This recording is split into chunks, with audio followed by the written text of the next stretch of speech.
Carolina and Jay, good morning. Yes, as the sun rises here on the northern part of Reno, we're really starting to see more of that destruction and devastation left behind. Now, we are off Highway 395 here, where you can see the extent of the burn scars. Now, I want to highlight that the fire originated from that hillside on the other side of the highway, and then at one point in time, it jumped over the highway, causing it to be shut down. Now, it has since reopened, but if we can pan over here to the right, you can really see the extent of the damage, and one of the homes just completely destroyed. Now that fire extending into this residential neighborhood, and that house just completely gone, along with several others damaged. Now officials say their ongoing damage assessment so far lists 32 homes destroyed and 6 damaged, but they do expect that number to rise in the upcoming days. And this morning, the number of people under evacuation orders and warnings have dropped dramatically, but thousands are still ordered to leave. In terms of progress, Highway 395, which is a key highway here that connects to I-80, is back open, and some people are returning home.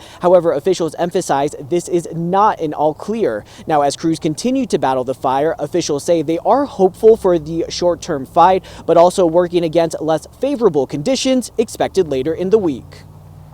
We were stuck between both houses that burned down, and ours was the only one that didn't get touched besides this fence. It was just very chaotic, everybody trying to leave instead, and the freeway was closed, and we were stuck in traffic for like 2 hours.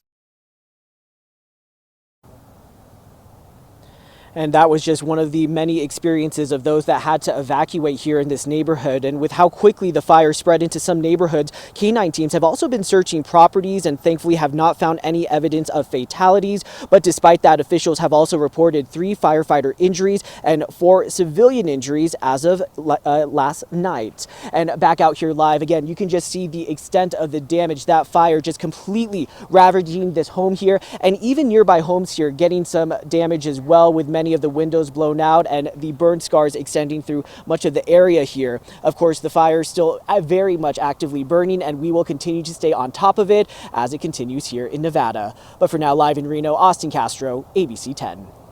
Yeah, it's heartbreaking to see the people that have lost their homes and that are going to return to that, and then still the way to recovery is a long one. All right, Austin, thank you for staying on top of that.